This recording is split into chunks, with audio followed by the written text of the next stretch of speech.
السلام علیکم ورحمۃ اللہ۔ زبیر اشرف بھائی، آپ نے ویڈیو بھیجی ہے طارق جمیل کی۔ میرا نبی کھانا کھا رہا ہے، ایک طوائف گزری، طوائف کہنے گے یہ کیسا نبی ہے جو اکیلے بیٹھے روٹی کھا رہا ہے، کسی کو پوچھتا ہی۔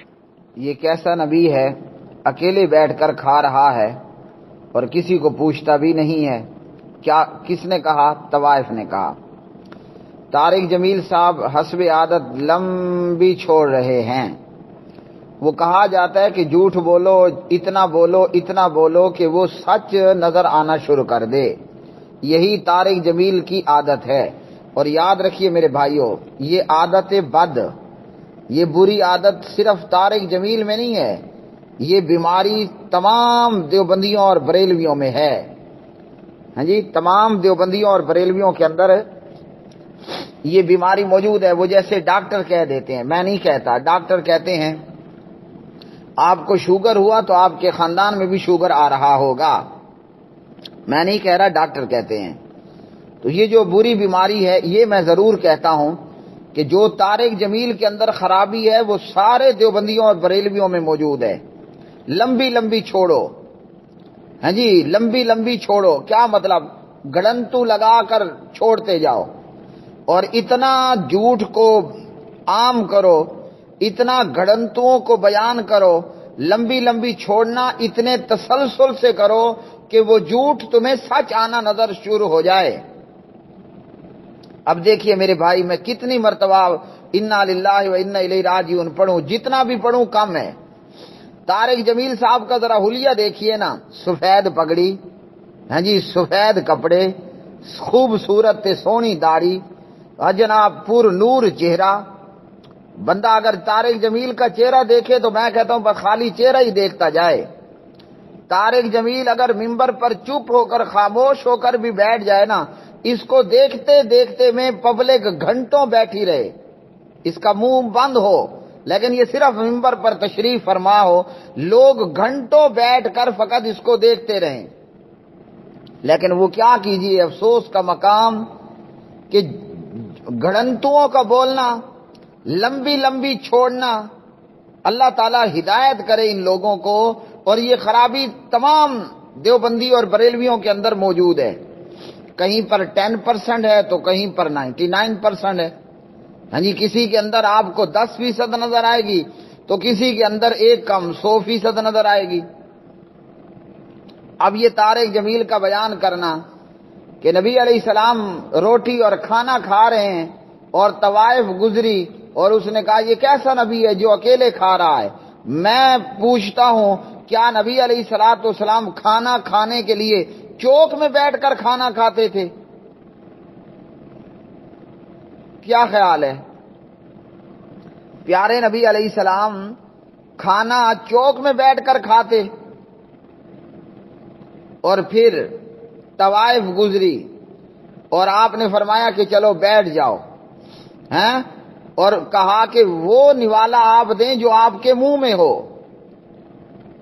تو یا تو اس نے آپ کے منہ میں ہاتھ ڈالنا ہے، یعنی طوائف نے، کہ آپ نعوذ باللہ آپ اپنا منہ کھولیں اور کہیں کہ چلو نوالا نکال لو، یا خود آپ اپنے منہ سے نوالا نکال کر اس طوائف کے منہ میں ڈالیں۔ تو دونوں ہی طرح سے غیر محرم کا ایک دوسرے کو چھونا ہوا کہ نہ ہوا؟ یہ بے بنیاد گھڑنتو من گھڑت قصے۔ مصیبت یہ ہے کہ افسوس سے کہنا پڑتا ہے، افسوس سے۔ لباس اور شکل دیکھو تو جناب وہ جیسے کہتے ہیں نا کہ لباس جبریل ہے، لیکن اندر کام کچھ اور ہے۔ ہاں جی، شکل دیکھیں تو آپ کہیں گے بھیڑ ہے، وہ قریب جائیں تو وہ پتہ چلے گا یہ تو بھیڑیا ہے۔ شکل و صورت دیکھو، ہاں جی جناب، لباس اور رنگ ڈھنگ دیکھو تو بندہ فدا ہو جائے، واہ جی واہ۔ لیکن جب گفتگو سنو تو اتنی لمبی لمبی، اور یہ بیماری دیوبندیوں بریلویوں کے اندر موجود ہے، لمبی لمبی چھوڑنا۔ اچھا، یہ تو ان کے علماء اور ان کے خطیب اور بیان کرنے والوں کا یہ حال ہے، اور آگے سننے والے ان کا بھی یہی حال ہے۔ ان کا بھی یہی حال ہے کہ جناب آپ جتنی لمبی لمبی چھوڑ چھوڑ کے بیان کریں وہ اتنا زیادہ سبحان اللہ الحمدللہ واہ جی واہ صدقے تیواری جاؤں. اللہ کے بندے اس سے پوچھ تو لو، اس سے یہ پوچھ تو لو کہ یہ جو طوائف گزری اور کہا اکیلے کھانا کھا رہے ہو مجھے ساتھ بٹھاؤ، اپنے منہ میں موجود نوالا اور لقمہ مجھے دو، ان حضرت سے ذرا پوچھ لو یہ کہاں سے پڑا تھا. ان کا حال تو یہ ہے طارق جمیل صاحب کا. ایک بیان میں کہتے ہیں کسی کتاب میں پڑھا تھا، کتاب کا اتا پتہ معلوم نہیں ہے، جو صحابہ کو کافر کہے وہ کافر نہیں ہوتا. اب پہلے ہی پتہ ہے کہ میں لمبی چھوڑ رہا ہوں، اس لیے کوئی اگر پوچھ لینا کہ کہاں پڑھا تھا، کہاں کتاب میں پڑھا تھا، یاد نہیں ہے وہ کتاب کہاں ہے اور کون سی ہے. اور جب سید توصیف الرحمان شاہ صاحب حافظہ اللہ نے اس بیان پر طارق جمیل کی کلاس لی تو کہا کہ آئی ایم ویری سوری، میں معذرت کرتا ہوں، میں نے وہ بیان غلط کر دیا. اور کبھی یہی طارق جمیل صاحب ہیں، نعوذ باللہ حضرت یوسف نبی اللہ علیہ الصلوۃ والسلام کے حوالے سے کیا کہہ دیا، یوسف بن یعقوب بن اسحاق بن ابراہیم علیہ الصلوۃ والسلام کہ جناب نعوذ باللہ ان کو گدے پہ پھرایا گیا اور استغفر اللہ فلاں فلاں. اور جب کسی نے پوچھا حوالہ تو وہ حوالہ دیا کہ جو بذات خود گڑنتو ہے. اللہ تعالیٰ ایسے لوگوں کو ہدایت دے. اور یاد رکھیے یہ جو میں نے کہا نا کہ یہ خاموش بیٹھے رہیں تو گھنٹوں ان کی خاموشی پر بھی لوگ سامنے مجلس میں موجود رہیں، کسی کی شکل پر فدا نہ ہونا، ہاں جی، کسی کے لباس پہ نہ مر مٹنا کہ شکل چاند جیسی ہے، لباس جناب پاک اور صاف اور خوبصورت ہے. یہ دیکھو کہ وہ لمبی لمبی چھوڑ رہا ہے یا قال اللہ قال رسول صلی اللہ علیہ وسلم بیان کر رہا ہے. اب پیغمبر کی سیرت بیان کرنے کے لیے اسے یہی واقعہ ملا تھا کہ طوائف کے منہ میں اپنا لقمہ ڈالنا. اب یا خود اس کے منہ میں لقمہ ڈالیں یا وہ طوائف آپ کے منہ میں سے لقمہ نکالے.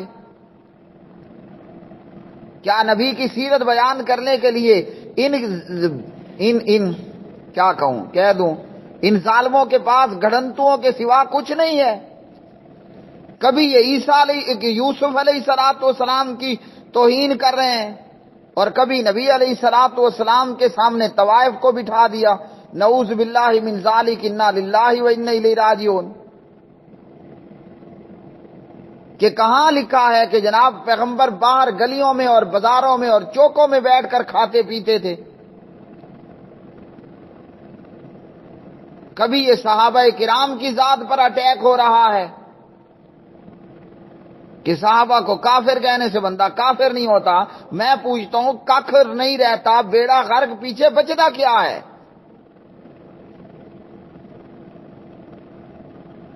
یہ طارق جمیل صاحب نے پھر لمبی چھوڑی ہے کہ جناب طوائف جو ہے وہ کہتی ہے کہ اپنے منہ کا لقمہ مجھے دو تو تب میں مانوں.